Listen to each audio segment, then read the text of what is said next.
ทักทายสบายดีทุกคนนี่คือเก่าเนาะทุกคนเมื่อนี้เราจะมาฮู้จักเกี่ยวกับ ETF เด้อทุกคนซึ่งหลายคนอยากให้ข้าพเจ้าเฮ็ดคลิปเนาะว่า ETF มันแม่นหยังเนาะ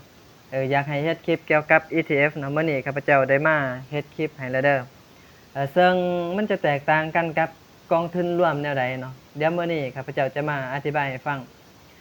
เพราะว่าบางคนหลายคนนี่นะคิดว่า ETF กับกองทุนรวมมันคือกันเนาะที่จริงมันบ่ได้คือกันเลยทุกคนมันต่างกันเนาะเดี๋ยวข้าพเจ้าจะมาอธิบายอีกเทื่อหนึ่งนะ ETF นี่ทุกคนมันย่อมาจาก Exchange Traded Risk ตัวนี้ได้ทุกคนเลยซึ่งเป็นอีกทางเลือกหนึ่งที่ดีของนักลงทุนนะมันจะง่ายในการลงทุน ETF เนี่ยนะเพราะว่าการที่เฮาบ่มีความรู้บ่มีประสบการณ์หรือว่าบ่มีเวลาในการเลือกหาหุ้นรายตัวนะทุกคนซึ่ง ETF นี่เป็นทางเลือกที่ดีให้แก่คนที่บ่มีเวลาพวกนี้ได้ทุกคนเด้อเพราะว่าการที่เฮาจะลงทุนใน ETF นี่มันอาจจะให้ผลตอบแทนบ่หลายเนาะบ่เท่ากับหุ้นแล้วก็มันก็บ่ได้เสี่ยงขนาดนั้นเด้อทุกคนเด้อบ่คือหุ้นไหนมันจะเสี่ยงกว่าแล้วก็ถึงมันจะเสี่ยงกว่าแต่ว่ามันก็ให้ผลตอบแทนหลายกว่า ETF นี่ก็อาจจะมีบาง ETF เนาะที่มันให้ผลตอบแทนต่ำหาสูงได้นะทุกคนแต่ว่ามันมีข้อดีก็คือมีคนจัดการให้เฮา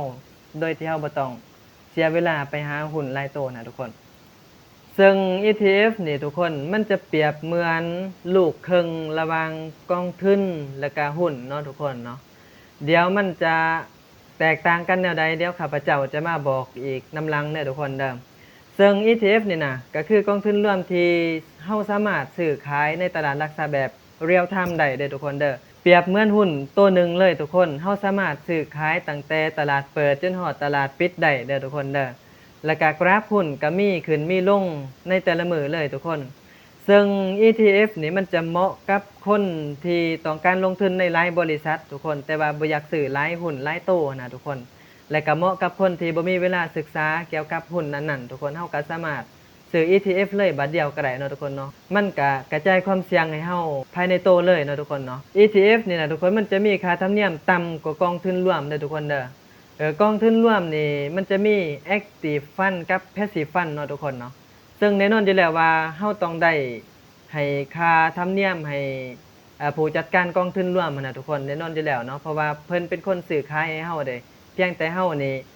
เอาเงินให้เพิ่นซื่อๆแล้วก็ให้เพิ่นไปซื้อไปขายแล้วก็เอาผลตอบแทนมาให้เฮานะทุกคนอันนี้แม่นกองทุนรวมเนาะทุกคนเนาะแน่นอนอยู่แล้วเฮาก็ได้เสียค่าธรรมเนียมในส่วนนั้นเนาะ ETF นี่ก็คือกันทุกคนต่างแต่ว่ามันจะเสียหน่อยกว่าเพราะว่ามันเป็นบริษัทที่จดทะเบียนอยู่ในหลักทรัพย์ของอเมริกานะทุกคนอันนี้แม่นของ ETF เนาะทุกคนเนาะมาเบิ่งข้อดีในการลงทุน ETF เนี่ยทุกคน3ข้อดีของมันก็คือ1นี่มีสภาพคล่องที่สูงเด้อทุกคนเด้อเอิ้นว่าซื้อง่ายขายคล่องก็ว่าได้ทุกคนเหตุการณ์ซื้อขายในตลาดหลักทรัพย์นี่นะต้องแม่นซื้อผ่านโบรกเกอร์โลดได้ทุกคนบ่คือกองทุนเนาะทุกคนเนาะเฮาซื้ออยู่ในตลาดหลักทรัพย์นะซื้อผ่านผู้จัดการกองทุนเลยได้ทุกคนตัวกองทุนรวมนะทุกคนตั้งกับ ETF เนาะทุกคนเนาะ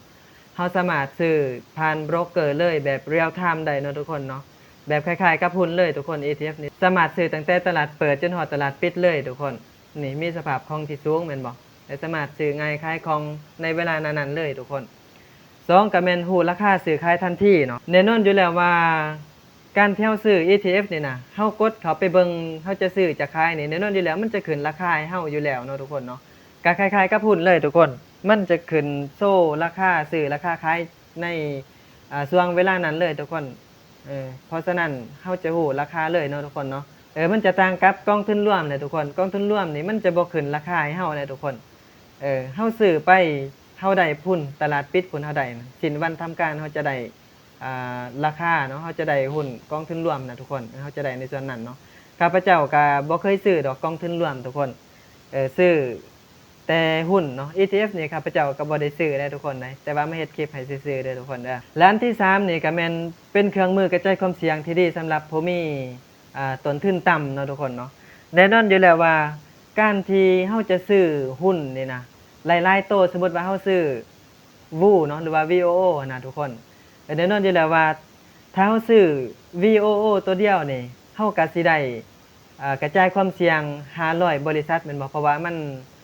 ตามดัชนีของ S&P 500เด้ทุกคนแน่นอนอยู่แล้วว่าเฮาซื้อ VOO ตัวเดียวนี่ก็เหมือนว่าเฮาได้ซื้อทั้ง500บริษัทแม่นบ่แต่ว่าถ้าเฮาซื้อหุ้น500บริษัทนี่งบเฮามันก็อาจสิบ่พอนะทุกคนเพราะฉะนั้นการที่เฮามาเลือก ETF นี่ก็ถือว่าเป็นเครื่องมือที่ดีคือกันเนาะทุกคนเนาะบัดนี้เฮามาเบิ่งความแตกต่างระหว่างหุ้น ETF และก็กองทุนรวมเนาะทุกคนเนาะดังที่ข้าพเจ้าเว้าไปแหละทุกคนหลายคนอาจจะคิดว่า ETF กับกองทุนรวมนี่นะมันคือกันเนาะที่จริงมันต่างกันเด้อทุกคนเด้อต่างแต่ว่าเขาจะเอิ้นมั่วเนาะทุกคนเนาะแล้วแต่เขาจะอยากเอิ้นนะที่จริงแล้วมันจะแตกต่างกันหน่อยนึงแล้วก็มีความคล้ายคือกันอีกในนั้นเนาะทุกคนเนาะเฮามาเบิ่งหุ้นเนาะหุ้นนี่เฮาสามารถซื้อขายได้แบบเรียลไทม์เลยทุกคนตั้งแต่ตลาดเปิดจนฮอดตลาดปิดเฮาสามารถซื้อขายได้เนาะทุกคนเนาะแล้วก็มันให้ผลตอบแทนสูงแล้วก็มีความเสี่ยงสูงเช่นเดียวกันเด้อทุกคนเด้อสิ่งใดที่ให้ผลตอบแทนสูงสิ่งนั้นจะยอมสูงเสมอเด้อทุกคนเด้อแล้วก็บ่มีการกระจายการลงทุนเนาะทุกคนเนาะหมายความว่าเฮาซื้อหุ้นตัวนั้นเลยเฮาก็ได้แต่หุ้นตัวนั้นเด้อทุกคนมันบ่ได้กระจายว่าซื้อตัวนี้แล้วก็ได้ตัวนั้นมันจะบ่แม่นจังซั่นเนาะทุกคนเนาะหมายความว่าหุ้นนี่ก็ถือว่าเป็นหุ้นรายโตเนี่ยทุกคนมันบ่ได้กระจายการลงทุนให้เฮาเนาะแล้วเพราะฉะนั้นมันจะเสี่ยงสูงแล้วก็บ่มีผู้ดูแลสภาพคล่องเนาะทุกคนเนาะบ่มีผู้จัดการให้เฮาเนี่ยทุกคนมีแต่เฮาจัดการเองเนาะทุกคนเนาะหาหุ้นเองซื้อเองขายเองในนั้นเนาะทุกคนเนาะจักหุ้นดีบ่ดีก็บ่จักเนาะทุกคนเนาะถ้าไผที่บ่มีความรู้นะทุกคนอาจจะซื้อหุ้นมั่วก็เป็นไปได้เนาะทุกคนเนาะเพราะฉะนั้นการที่เฮาซื้อหุ้นนี่นะทุกคนหุ้นรายโตนี่นะเฮาต้องมีเวลาในการศึกษาเกี่ยวกับหุ้นตัวนั้นหลายเด้อทุกคนเด้อแล้วก็ต้องเป็นคนรู้เกี่ยวกับหุ้นหลายเติบเนาะเป็นคนเก่งว่าซั่นซะมีเวลากับมันเนาะเบิ่งกราฟเบิ่งนั่นเบิ่งนี่เบิ่งเศรษฐกิจต่างๆเกี่ยวกับหุ้นนั้นๆเนาะทุกคนเนาะอันนี้แม่นหุ้นเนาะทุกคนเนาะเฮาต้องมีเวลามีการศึกษาเกี่ยวกับหุ้นตัวนั้นเนาะทุกคนเนาะอันนี้แม่นเกี่ยวกับการซื้อหุ้นเนาะเฮาต้องมีความรู้ในระดับหนึ่งแหละเฮาจึงสามารถซื้อหุ้นที่มีศักยภาพแล้วก็ได้ผลตอบแทนสูงในอนาคตเนาะทุกคนเนาะมาเบิ่ง ETF ทุกคน ETF นี่มันก็สามารถซื้อขายได้แบบเรียลไทม์คล้ายๆกับหุ้นเลยทุกคนตั้งแต่ตลาดเปิดจนฮอดตลาดปิดเฮาสามารถซื้อขายได้เด้อทุกคนเด้อให้ผลตอบแทนต่ำหาสูงเด้อทุกคนเด้อจะมีETF บางตัวอาจจะให้ผลตอบแทนต่ำแต่ว่า ETF บางตัวอาจจะให้ผลตอบแทนสูงเนาะทุกคนเนาะเช่น ETF ที่ล้อกับดัชนี Nasdaq 100นะทุกคนพวก QQQ QQQM อีหยังต่างๆเนาะทุกคนเนาะที่เป็นดัชนีเกี่ยวกับเทคโนโลยีต่างๆเนาะทุกคนเนาะตัวนี้ก็อาจจะให้ผลตอบแทนสูงเนาะทุกคนเนาะแล้วก็มีความเสี่ยงทั้งต่ำและสูงคือกันเด้อทุกคนเด้อมีการกระจายการลงทุนเนาะอาจมีหรือบ่มีผู้ดูแลสภาพคล่องก็ได้เนาะทุกคนเนาะใน ETF นั้นๆเนาะทุกคนเนาะมีการกระจายลงทุนนี่ก็คือดังที่ข้าพเจ้าบอกไปนั่นแหละสมมุติว่าเฮาซื้อ ETF VOO เนาะทุกคนเนาะแน่นอนอยู่แล้วว่าถ้าสมมุติว่า Tesla ดิ่งลงแม่นบ่ Tesla ลบจะมีอีก499บวกให้เฮาจังซี่นะมันก็กระจายจังซี่นะทุกคนซึ่งเป็นไปได้ยากว่าเฮาจะลุกขึ้นถ้าเฮาซื้อ ETF นี่นะทุกคนเป็นไปได้ยากขนาดเนาะทุกคนเนาะเพราะว่า ETF นี่นะทุกคนถ้าว่ามันล้อกับดัชนี S&P 500นะทุกคนพวก VOO นี่นะทุกคนพวก IVV พวก SPY นี่นะทุกคนตัวนี้สมมุติว่าในบริษัท500บริษัทที่อยู่ใน ETF ตัวนี้นี่นะทุกคนถ้าหากว่าบริษัทใดเนาะเฮ็ดผลประกอบการบ่ดีภายใน6เดือนนี่เขาจะตรวจสอบทันทีโลดว่าบริษัทใดเฮ็ดผลประกอบการบ่ดีเนาะทุกคนเนาะเขาจะเอาออกเขาจะมาตรวจสอบทุกๆ6เดือนเด้อทุกคนเด้อเพราะฉะนั้นเนาะการที่เฮาซื้อ ETF นี่นะมันจะมีข้อดีอยู่บนนี้แหละทุกคนซึ่งเว้าได้ว่าเฮาขาดทุนน้อยที่สุดถ้าเฮาซื้อ ETF นี่เนาะทุกคนเนาะขาดทุนน้อยที่สุดหรอกทุกคนต่างแต่ว่ามันจะให้ผลตอบแทนบ่สูงเนาะทุกคนเนาะ ETF นี่มันบ่คือหุ้นเนาะแล้วก็มาเบิ่งกองทุนรวมทุกคน นี่แหละความแตกต่างที่ข้าพเจ้าบอกไปนะทุกคนกองทุนรวมนี่การซื้อการขายนี่นะต้องท่าจนจบวันทำการได้ทุกคน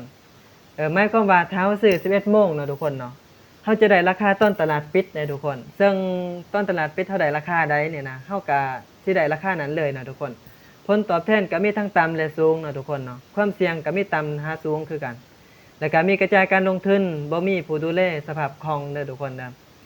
แน่นอนอยู่แล้วว่า ได้กระจายการลงทุนคล้ายๆกับ ETF แน่นอนทุกคนนี่แหละจึงเอิ้นว่า ETF นี่มันจะเป็นลูกครึ่งระหว่างหุ้นกับกองทุนรวมเนาะทุกคนเนาะในหุ้นนี่มันจะสามารถซื้อขายแบบเรียลไทม์ได้เนาะในกองทุนรวมนี่มันจะกระจายความเสี่ยงให้เฮานะทุกคนนี่แหละมันจะเป็นลูกครึ่งตัวนี้ซึ่งเฮาสามารถไปซื้อ ETF ได้เด้อทุกคนเด้อผู้ใดอยากซื้อเนาะแต่ว่าข้าพเจ้าบ่ได้ซื้อเด้อทุกคนข้าพเจ้าซื้อแต่หุ้นนะทุกคนเด้อบ่มีผู้ดูแลสภาพคล่องนี่ทุกคนก็คือการที่เฮาไปฝากเงินให้เขาอะน่ะแม่นอยู่ว่าเขาไปหาซื้อหุ้นให้เฮาแล้วก็ได้ผลตอบแทนมาเขาก็ให้เฮานะทุกคนต่างแต่ว่าในส่วนนั้นหั่นน่ะเฮาบ่ฮู้ว่าเขาจะเฮ็ดได้บ่นะทุกคนแน่นอนอยู่แล้วว่าข้าพเจ้าเคยอ่านปึ้มพ่อรวยสอนลูกเนาะทุกคนเนาะซึ่งในปึ้มพวกนั้นเขาจะบอกว่าถ้าสมมุติว่าผู้จัดการกองทุนตัวนั้นหั่นน่ะถ้าเขาเก่งแท้น่ะเป็นหยังเขาจึงบ่รวยนะทุกคนในปึ้มพ่อรวยสอนลูกผู้ใดเคยอ่านก็คือสิเห็นเนาะทุกคนเนาะเพิ่นบอกว่าถ้าเฮาให้เงินให้ผู้จัดการกองทุนรวมเนี่ยทุกคนไปหาซื้อขายให้เฮาอะนะถ้าเขาเก่งขนาดนั้นเขาคือบ่เฮ็ดเองอะนะเขาคือบ่รวยเป็นมหาเศรษฐีเขาคือบ่รวยมหาศาลแล้วนะเป็นหยังเขาจึงเป็นพนักงานในกองทุนรวมตัวนี้นะซื้อขายหุ้นให้เฮานะเป็นหยังเขาจึงบ่เฮ็ดเองนะทุกคนอันนี้แม่นอีกมุมมองหนึ่งเนาะทุกคนเนาะเพราะฉะนั้นแน่นอนอยู่แล้วว่ากองทุนรวมนี่ผู้ใดที่สมัคร IBKR เนาะมันบ่สามารถซื้อได้เนาะตั้งแต่ตลาดเปิดจนฮอดตลาดปิดเนาะทุกคนเนาะมันบ่สามารถซื้อขายได้ข้าพเจ้าก็เคยเข้าไปค้นหาเบิ่งเนาะทุกคนเนาะมันบ่มีคำว่า buy หรือว่า sell เด้อทุกคนเด้อกองทุนรวมเนาะต่างจาก ETF กับหุ้นเนาะทุกคนเนาะอันนี้แม่นความแตกต่างระหว่างหุ้น ETF แล้วก็กองทุนรวมเด้อทุกคนเด้อบัดนี้เฮามาเบิ่ง ETF ที่ข้าพเจ้าแนะนำให้ทุกคนมี CETF เนาะทุกคนเนาะแต่ว่า ETF นี่นะทุกคนมันจะมีหลายเนาะทุกคนเนาะเช่นว่า ETF ที่เฉพาะอุตสาหกรรมต่างๆเนาะทุกคนเนาะเช่นว่าอุตสาหกรรมยาบ่ก็มี ETF ส่วนตัวนั้นเนาะETF เกี่ยวกับ Semiconductor บ่ก็มีส่วนตัวนั้นเนาะทุกคนเนาะแล้วก็ ETF ที่เฉพาะเจาะจงเนาะแต่ละอุตสาหกรรมมันจะมีหลายแต่ละอุตสาหกรรมนี่นะบ่ว่าจะเป็นการยาต่างๆเนาะทุกคนเนาะพลังงานต่างๆการเงินต่างๆเนาะทุกคนเนาะมันจะมีในส่วนตัวนั้นเด้อทุกคนเด้อแต่ว่าข้าพเจ้าขอแนะนำมีแต่ C เด้อทุกคนเด้อคร่าวๆเนาะทุกคนเนาะอันที่1ก็คือ VOO เด้อทุกคนเด้อVOO นี้มันจะหล่อไปตามดัชนี S&P 500เนาะทุกคนเนาะซึ่งแน่นอนอยู่แล้วว่าคนทั่วโลกซื้อ ETF ตัวนี้เนาะทุกคนเนาะเพราะว่า ETF นี่นะทุกคนมันจะมีค่าธรรมเนียมต่ำกว่ากองทุนรวมนะทุกคนนะเราจะสังเกตเบิ่งว่าตอนนี้ราคา ETF VOO นี่เนาะทุกคนเนาะก็ถือว่าลงมาแต่ EMA 50เนาะทุกคนเนาะก็เลยลงมาแล้วเด้จนสิแต่ EMA 100แล้วเนาะทุกคนผู้ใดอยากให้มีอินดิเคเตอร์ในส่วนตัวนี้เนาะแนวรับแนวต้านตัวนี้เนาะหรือว่า RSI ต่างๆก็ไปเฮ็ดได้เด้อทุกคนเด้อครับจะลงคลิปให้แล้วเนาะจุดซื้อจุดขายนะทุกคนสังเกตเบิ่งว่าตอนนี้ VOO เนาะทุกคนเนาะมันรอดัชนีเกี่ยวกับ S&P 500มันจะมีอีก2อันก็คือ IVV เนาะทุกคนเนาะกับ SPY เนาะทุกคนเนาะแต่ว่าในที่นี้ข้าพเจ้าตัวอย่างแต่ VOO เด้อทุกคนเด้ออันที่2นี่ทุกคนเข้ามาเบิ่ง QQQM เนาะทุกคนเนาะอันนี้ก็ถือว่าล่อไปตามดัชนีของ Nasdaq 100เนาะทุกคนเนาะนี่เด้ Nasdaq 100เนาะ ETF เนาะทุกคนเนาะก็เป็น ETF ที่ล่อไปตามเทคโนโลยีเนาะทุกคนเนาะตัวนี้ผู้ใดมักเทคโนโลยีเนาะก็สามารถมาซื้อตัวนี้ได้เนาะทุกคนเนาะถามว่าข้าพเจ้าซื้อบ่แน่นอนอยู่แล้วว่าบ่ได้ซื้อเนาะทุกคนเนาะซื้อหุ้นดีกว่าอาจจะให้ผลตอบแทนหลายกว่า ETF พวกนี้นะทุกคนแต่ว่ารับความเสี่ยงได้เนาะทุกคนเนาะที่จะไปซื้อหุ้นนั่นนะก็เลยว่าบ่ได้ซื้อ ETF เลยเนาะทุกคนเนาะอันที่3นี่ขอเป็น SMH เนาะทุกคนเนาะตัวนี้ก็ถือว่าหล่อไปตามSemiconductor นี่เด้อทุกคน Semiconductor ETF นี่นะซึ่งมันจะมีแต่อุตสาหกรรมของ Semiconductor เนาะพวก Nvidia AMD Intel พวกอันนี้แหละเกี่ยวกับชิปนี่นะทุกคนพวก ASML พวกนี้เนาะ TSMC นี่ทุกคนนี่เห็นบ่กราฟมันก็จะคล้ายๆกันเนาะทุกคนเนาะลงมาขึ้นไปหน่อยนึงแล้วก็ลงมาเนาะอันนี้ก็ถือว่าแห้งก็เริ่มเบิดแล้วเด้ทุกคนพอร์ตแนวรับแล้วเนาะแห้งเริ่มเบิดแล้วก็ มีโอกาสขึ้นเนาะทุกคนเนาะ SMS ตัวนี้ทุกคน และอันที่สี่เฮามาเบิ่งSCHG ตัวนี้ทุกคน ตัวนี้ก็ถือว่าล่อไปตามดัชนี S&P 500ก็ว่าได้เนาะทุกคน เพราะว่าดังที่เราเห็นนี่นะทุกคนเพิ่นว่า large cap เนี่ยทุกคน growth ก็ถือว่าเป็น ETF ที่ล่อไปตามหุ้นเติบโตนะทุกคนที่มีมูลค่าสูงมูลค่าที่ใหญ่ที่สุดในอเมริกานะทุกคนเพราะฉะนั้นETF ตัวนี้นี่ทุกคนก็ถือว่าเสี่ยงต่ำเนาะทุกคนเนาะมันจะเสี่ยงต่ำเพราะว่ามันกระจายความเสี่ยงหลายอุตสาหกรรมเนี่ยทุกคนทุกๆอุตสาหกรรมต้องมีแน่นอนเนาะทุกคนเนาะตัวนี้ต่างกับSMH เมื่อกี้เนาะทุกคนเนาะมันจะมีแต่อุตสาหกรรมเดียวก็คือเซมิคอนดักเตอร์เนาะเพราะฉะนั้นตัวนี้มันจะเสี่ยงต่ำกว่าตัวนั้นมันจะเสี่ยงสูงกว่าเนาะทุกคนเนาะสรุปว่าตัวนี้ Tesla ดิ่งลงมาอาจจะมีอีกบริษัทอื่นที่ดีดขึ้นไปนะทุกคนเพราะฉะนั้นมันก็จะรอไปตามนี้แล้วเนาะทุกคนอันนี้ก็แม่น ETF ที่ข้าพเจ้าแนะนำเนาะทุกคนเนาะผู้ใดอยากได้เกี่ยวกับ ETF อื่นๆเกี่ยวกับอุตสาหกรรมอื่นๆนะทุกคนสามารถทักหาข้าพเจ้าได้เด้อทุกคนเด้อแล้วมาเบิ่งหุ้นทุกคนตอนนี้หุ้นก็ถือว่าลงมาหลายเนาะทุกคนเนาะนี่ก็ถือว่าเป็นหุ้นหนึ่งเนาะทุกคนที่ข้าพเจ้าเก็บไว้ตั้งแต่ดนๆแล้วเนาะทุกคนเนาะจนตอนนี้ก็ยังถืออยู่แล้วก็ถือหลายกว่าโมในพอร์ตนะทุกคนตัวนี้Rocket Lab เนาะทุกคนเนาะเป็นหุ้นน้อยเป็นหุ้นกลางแหละทุกคนแต่ว่ารับความเสี่ยงได้เนาะทุกคนเนาะก็ถือว่าแห้งเริ่มหมดแล้วเด้อทุกคนก็สิมีโอกาสขึ้นเนาะทุกคนเนาะท้ายปีนี่ส่วนหลายหุ้นจะมักขึ้นส่วนตัวนี้แม่น Google เนาะทุกคนเนาะนี่ Google เป็นหุ้นหนึ่งที่ข้าพเจ้าซื้อตั้งแต่ครั้งแรกในชีวิตเลยทุกคนตั้งแต่ว่าบ่ได้เพิ่มค่าเฉลี่ยพร้อมใดเนาะทุกคนเนาะก็มีแต่2หุ้นในพอร์ตทุกคนตอนนี้ก็ถือว่าall time high เนาะทุกคนเนาะขึ้นมาสูงเห็นบ่นี่เป็น Nvidia เนาะทุกคนเนาะนี่เด้หุ้นก็กราฟก็สิคล้ายๆกันแหละทุกคนลงขึ้นอยู่นี่แหละตอนนี้ Nvidia ก็ไตรมาสก็ดีเกินคาดเนาะทุกคนเนาะคาดว่าจะมีโอกาสรีบาวขึ้นไปเนาะทุกคนเนาะซึ่งหลังจากคลิปนี้ทุกคนข้าพเจ้าอาจจะบ่ได้มาเฮ็ดคลิปประมาณ2ทิศเนาะทุกคนเนาะ